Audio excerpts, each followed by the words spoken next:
Hi, and welcome to More Human, More Resources, the HR podcast for entrepreneurs. I'm Vicki Brown, your host and CEO of Vidamaneo Enterprises. As a serial entrepreneur, I understand that having the right expert help has been critical to my success.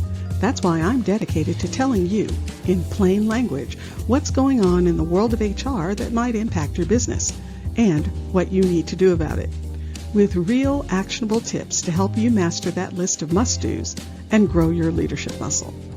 First things first, the information contained in this podcast is provided for general purposes only and is not to be considered legal advice. Your decision to adopt or not adopt any practice or procedure mentioned in this podcast is solely yours, and we bear no responsibility for the outcome. We urge you to always consult legal counsel and other appropriate licensed professionals. And with that, let's get into the show.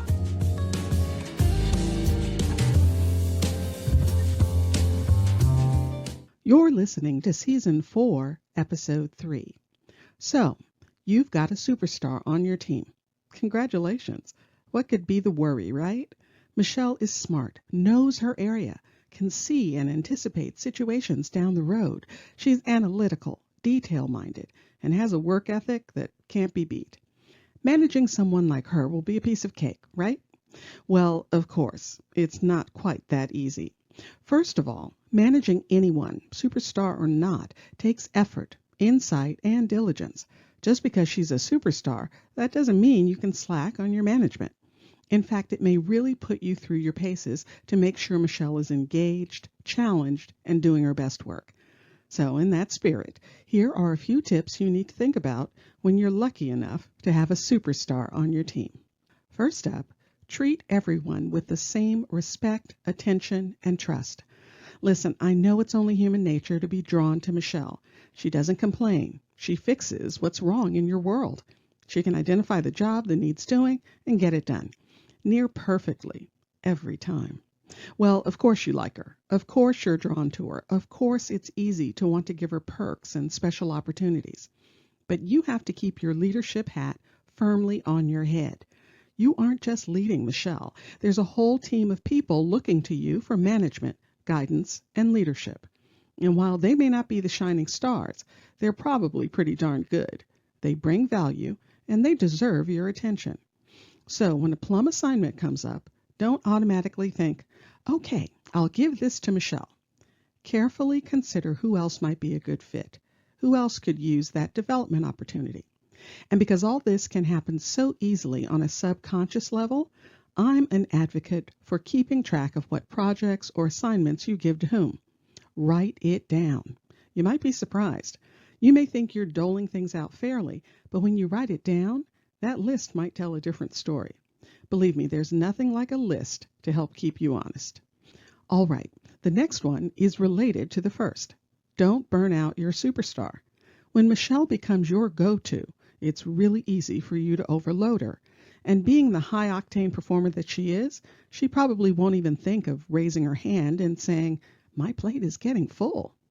Nope, she'll just try to barrel through and end up exhausted, burnt out, and unproductive.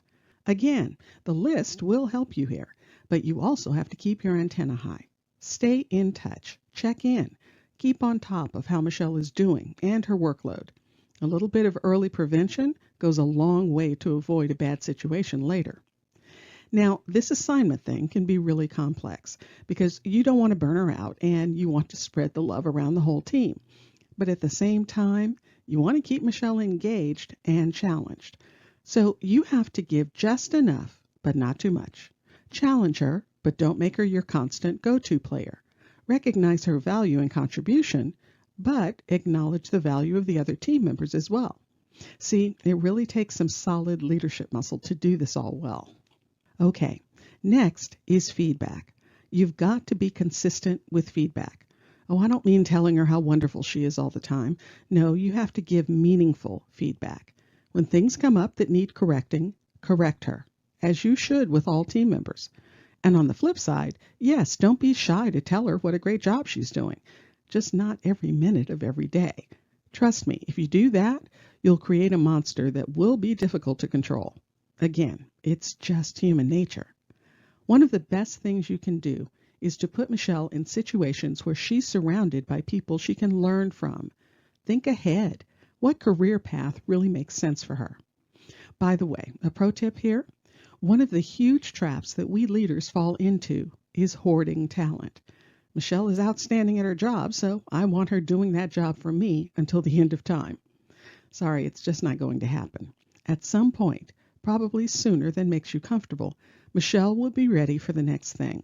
And that next thing may or may not be at your company. You've got to put her career opportunity ahead of your panic that you could lose her. Now, I'm not saying don't do everything you can to try to keep her, but be aware that you may not be able to give her the next right thing. So if she's ready to spread her wings beyond your company, the only right thing to do is to wish her well. Now, having said that, you might find that when you really put your mind to it, you may come up with some creative opportunities that'll help keep Michelle engaged and at your company.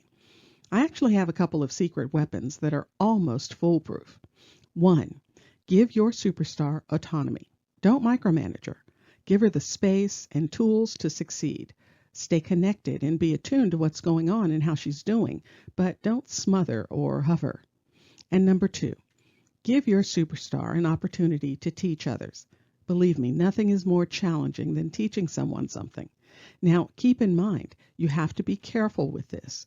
You don't want to set up a dynamic where the rest of the team becomes resentful. Michelle knows everything. Just ask her. In fact, you should give other team members an opportunity to teach as well. It really can work wonders. It engages the teacher and learner, forces the teacher to not only confirm their knowledge, as in, are you sure that you know what you think you know? And it makes them mentally go to where the learner is, so they can successfully learn the material. I really love these two, autonomy and teaching. It's a 1-2 punch that rarely fails. If you found this information helpful, please leave a review and tell a friend. Thanks for spending the time. Until next week, same time, same place.